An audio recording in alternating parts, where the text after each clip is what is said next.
Welcome to the Consulting Leaders Podcast, where we talk about the business of consulting. Whether you're looking to grow your practice or learn from the stories of leaders in consulting, you're in the right place. I'm your host, Guillaume Jouvencel, ex-PwC and co-founder of GHA Marketing. Join me as I interview the best consultants in their niche. Let's get on with the show.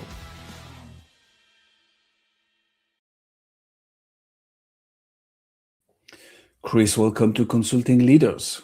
Happy to have you. Thank you. Thanks for having me. Well, let's jump straight into it. How does one go from defense to consulting, Chris?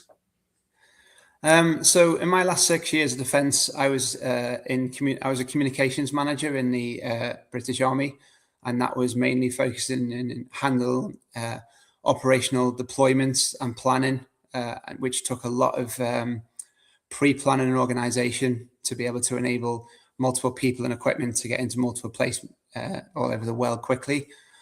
So I learned a lot about business process planning, application in that space. And then when I moved started doing a transition from the military, then I started looking into the AI space as it was starting to emerge. But I could see within the military that, and within business, the same processes broken. That you're constantly fighting fires in different areas, equipment breaking, people leaving, you're patching cracks to complete, delivery of projects or operational deployments. And then when I moved into the defense AI consultant, I started seeing the exact same processes and failures before we even look at AI application to that. And then I started to dig into the research of why AI projects are failing. And globally, 70 to 85% of projects are failing globally. And I started to dig into the reasoning behind that. And a lot of it is down to organizations skipping the cultural and process work that needs to be done in advance. So I started my own company in January 2025 to try and solve exactly that problem and help businesses fix the process, look at a methodology to apply technology in a way that is successful. Amen to that. I guess that kind of tackle what problem are you solving? Tell me about the outcome of this. Like, I'm the CEO, founder, whatever, we're going to get to it, the decision maker of the person you're trying to get into the room with. What's the benefits of nailing how we do AI in our company? Well, I guess it's down to, as I mentioned before, it comes down to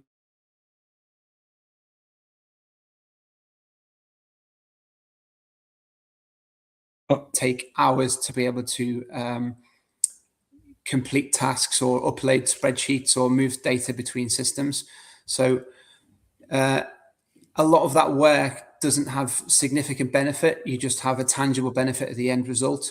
So, businesses do things really well and scale. And when they scale, they often continue with the same processes and don't scale the processes to be able to enable it. People just do more to be able to deliver the expansion in growth.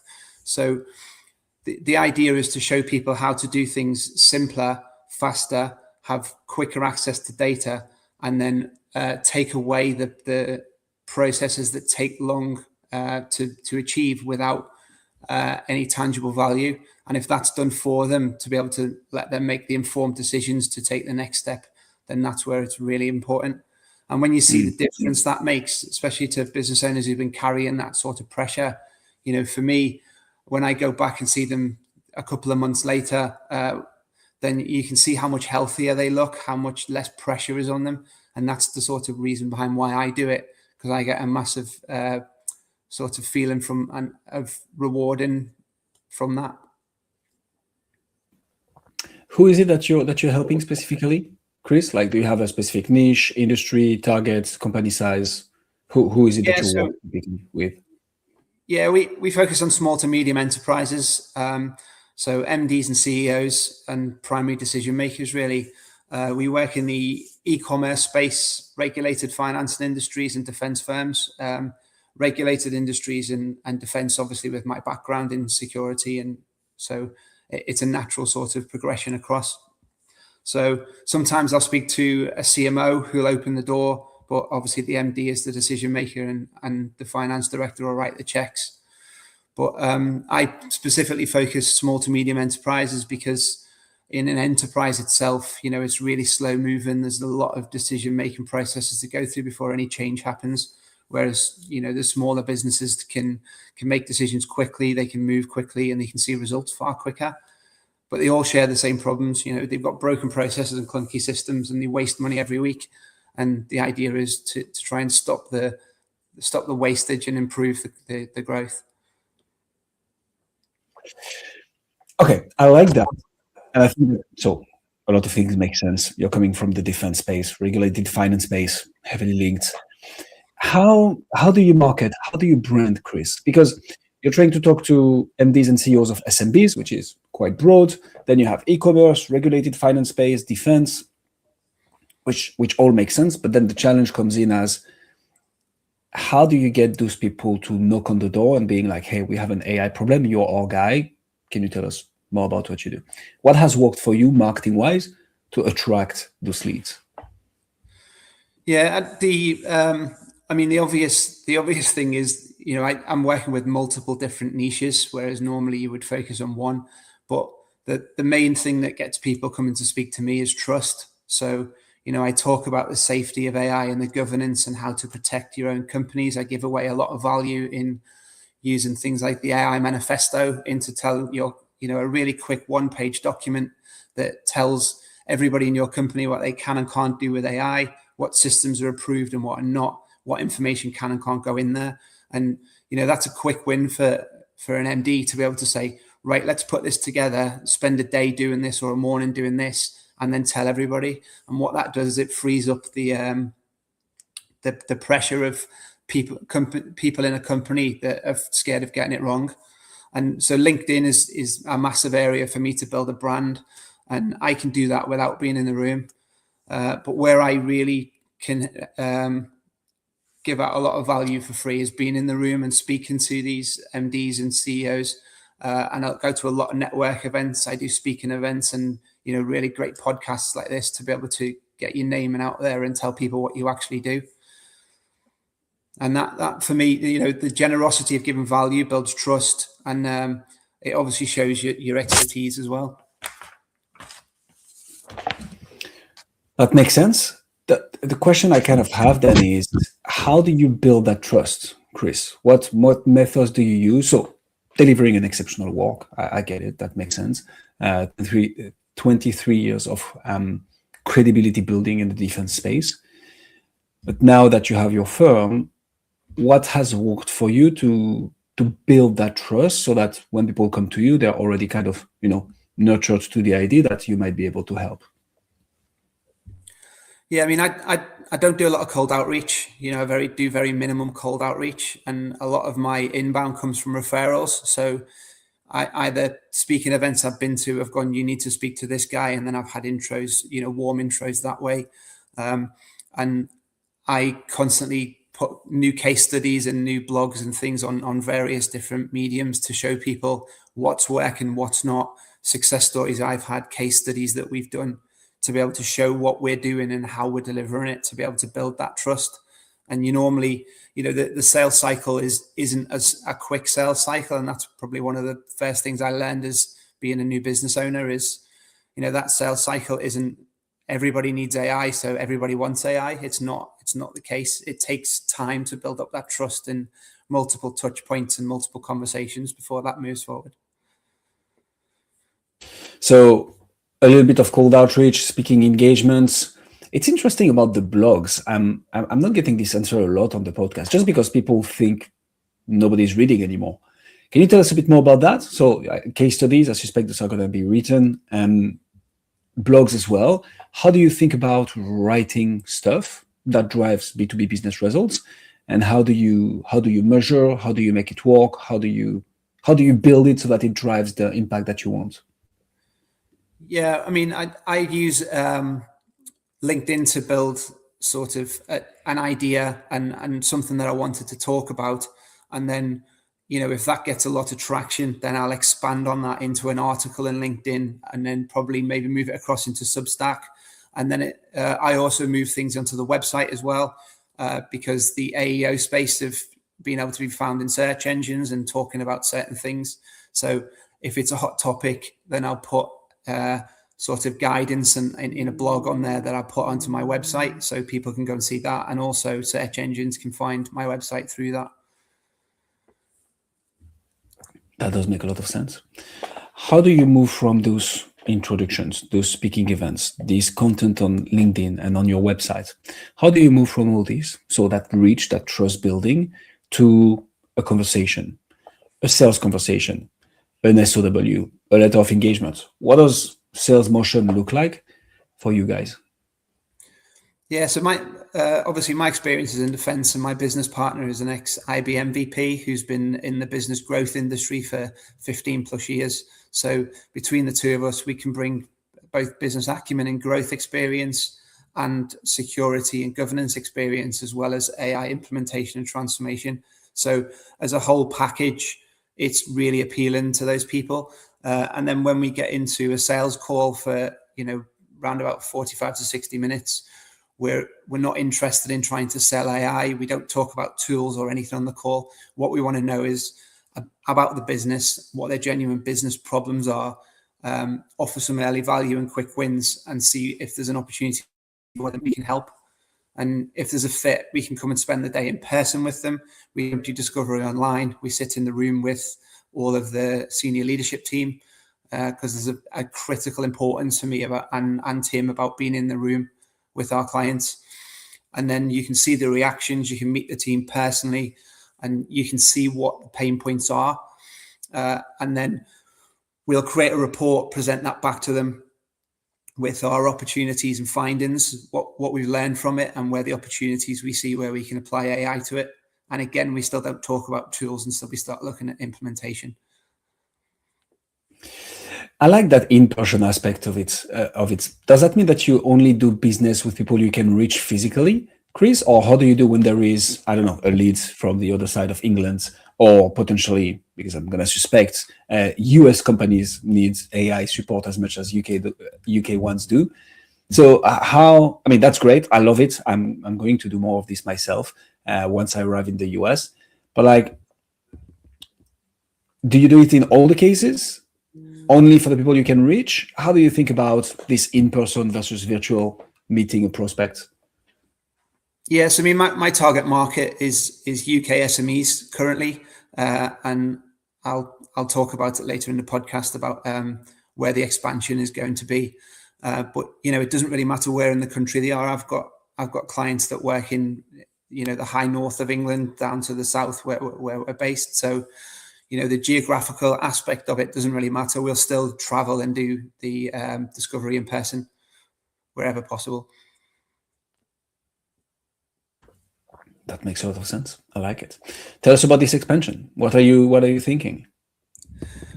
So we are looking to, myself and my family are moving to UAE at the round about the end of June, July time.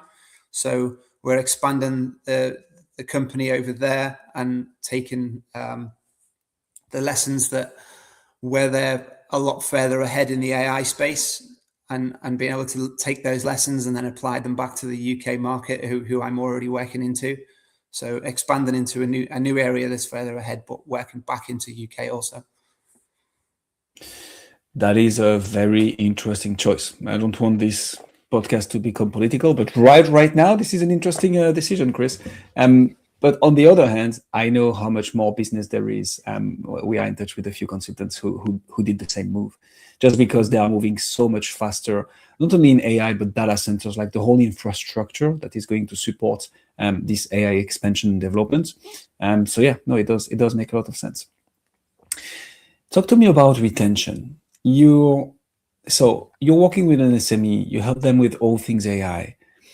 How do you, once you've done your job, right? How do you retain? How do you keep on engaging? How do you transform one project into another and into another and into another with the same clients? Not just to build them more, to keep on providing them with value, but also having that retention aspect that is so critical for consulting businesses. Yes, I moved into, when I left the military, I moved into a consultancy role, consulting back into defense. And in the consultancy model, when I wanted to move into my own business, I could see where the flaws were and where the opportunities were. So I sort of tried to focus in an advisory model, not consultancy. And the reason behind that is, I don't want to have a handoff of I've delivered this and now I'm going to hand it off to you and then leave. So the advisory model, what we try and do is embed ourselves within the company as part of the team and nurture that relationship and grow within the company to help the company grow long term. So the way we do that is once we get started, every engagement, if we go into the advisory model, is we start with 2 quick wins and 1 strategic win. And then what that does is the quick wins will show the immediate value, build the trust around the people that are apprehensive of AI. When they start to see the value of that and how quickly it can be implemented, then that trust starts. And then the strategic wins are for the long-term growth of and longevity of the business. So that tackles the deeper understanding of the business and the opportunities available to them, or the new markets that they may want to emerge into. And then after 60 days, we look at where we're at with each one of those stages, whether that needs more time or whether we need to move on to the next phase. So that's flexible depending on what the company is, how they're progressing, how their culture is moving forward. There's a lot of, it's not in 60 days we guarantee this, because no company is the same. And then after that, we then do the same again for phase 2. So it's 2 more quick wins that might be a little bit more complex, and then another strategic one that we will start on. And then that continues to expand that footprint. With phase 1, the stuff that we've already implemented, we'll then look to start scaling into other departments to prove it's working, bring the feedback loops in to be able to share what's been learned and help other departments to be able to adopt it. It's funny, we are in talks with a consulting firm right now that sells 500-600K projects a year to firms, to their clients. And they recently made a pivot as well, where it's a foot in the door first. It's a small project. It's a proof of concept. Because we live in such a trust recession world that it's so hard to come in and just have the whole shebang right away. It can happen if you've build the structure behind it to build that trust and that authority before you even sign a deal. We just started working with a consultant, B2C actually, who used to sell huge tickets to individuals. And this also doesn't work because people are probably not just going to see an ad, click on book a call, and then spend 10, 15, 20K as an individual. And it's again the foot in the door. So I'm just saying this because I wanted to double down on what you just said, Chris, which I think is so important. We all want the big 6 figures project signed right away, obviously. Sales cycles get longer and longer. I think being able to have that foot in the door tactic, whilst keep on providing value, obviously it doesn't have to be something, sure, here is a white paper that you can consume, but an actual small project that delivers results, highlights the problems that are appearing as a result of solving that solution, of solving that problem, and engaging more from there. A bit of a cheeky question for you, Chris. What's your number 1 challenge right now? What's the one nut that you're trying to crack that once you crack, you're gonna take the whole thing to the next level? What would that be for you? So one element of where I got stuck was not understanding complexity of data. So, I thought a company would use multiple systems, maybe 10, 15, 20 systems. But then when you start working with the larger companies who provide services into other companies, you then realize that the data transport layer is probably 100+ different applications. And being able to get synchronous data that is of a good quality from one end to the other is incredibly difficult. And I'm not from a data background, so that's where I need to start pulling in experts to be able to support those. And the most important thing I've learned, and where I was most stuck, was trying to find trusted partners that I could work with, be that in the agentic space, be that in the data layer space. And that's something that I've had to really grow and build. And because obviously if I deliver something with somebody else and they make the mistakes, then it's my credibility that's damaged and not theirs. So that's one element of it. I think another challenge that I think if I can crack is the Microsoft environment is probably 80% of the world, although a lot of companies are now moving into the Google workspace, which does have a lot of AI capability embedded. And we all know Copilot is not fit for purpose. However, it does serve a purpose in the Microsoft environment for security. With the Anthropic merge in enterprise, being able to provide Claude into Copilot, I think that is the biggest game changer that we can ever imagine in the AI space, because now that Microsoft niche now has access to Claude within the Microsoft environment, which then allows Claude and Excel and all the other tools to be able to really, really improve their business. Because that's where the biggest bottleneck I find in most companies now is, we're a Microsoft organization, so we can't use AI. I love this. How do you, because it's constantly evolving, right? And I suspect that's a huge part of your business is going to be not just marketing, but probably educating. Test, 1, 2, test. Can you hear me? Hello, hello. Yeah, I've got you. Sorry, I lost you there. No worries. Just one in there as well. So, you know, I'm looking to move to UAE because I've constantly throughout my army career been trying to be at the forefront and trying to be the best I can be at everything. That's why I went and attempted Special Forces selection. That's why I was selected as a supervisor to be a senior sort of leader cohort in my own corps. And then moving into the AI space, I want to be the best I can be there. And then by moving to UAE, I can learn what's working and what's not out there. And as part of that, I'm writing a book called The Constant Pursuit of Excellence, which is going to talk about what I've learned in the military and how I've applied the methodologies to be able to assure success and continue to improve it and to follow that constant pursuit of excellence to be able to deliver. So I like that. The question I had kind of as a follow-up of everything you explained around the Copilot, the Microsoft environments, the Google environment, how, because I suspect a huge part of your business is going to be not only about marketing, but education as well, right? Getting your ICPs, those founders, those MDs of those SMEs in the UK to even know what's out there, right? It's not just problem awareness, it's problem awareness, solution awareness. You don't know what you don't know. AI is evolving so fast. How do you educate your industry? So we talked about the blogs, right? The speaking conferences, I guess. But it needs to go, I'm sure, beyond content. Do you have, did you have reflections around this? Do you have a strategy around that, Chris? Yeah, so what I'm trying to do with most companies and most of the talks I do, and is I'm tool agnostic because it's process and methodology, and it's looking at step by step. You know, the most employees have spent years doing the same job, or just slowly took on more roles and tasks, and nobody writes down what they do. So you have an incredibly single point of failure in a lot of businesses, where if that person is off sick for a prolonged period of time, you're trying to fill those cracks and the knowledge isn't there.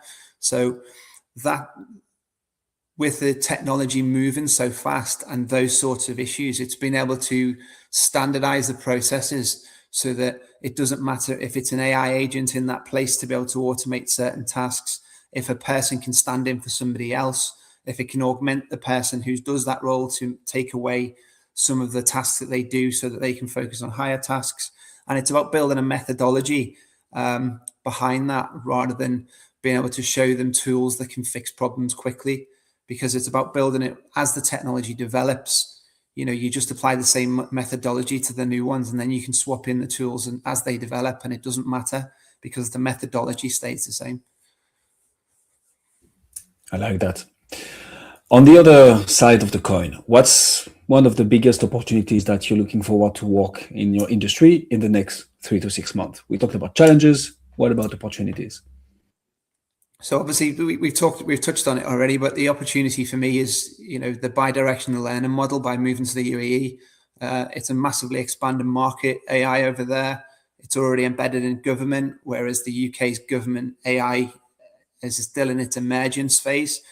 And as I mentioned at the start, the 85% of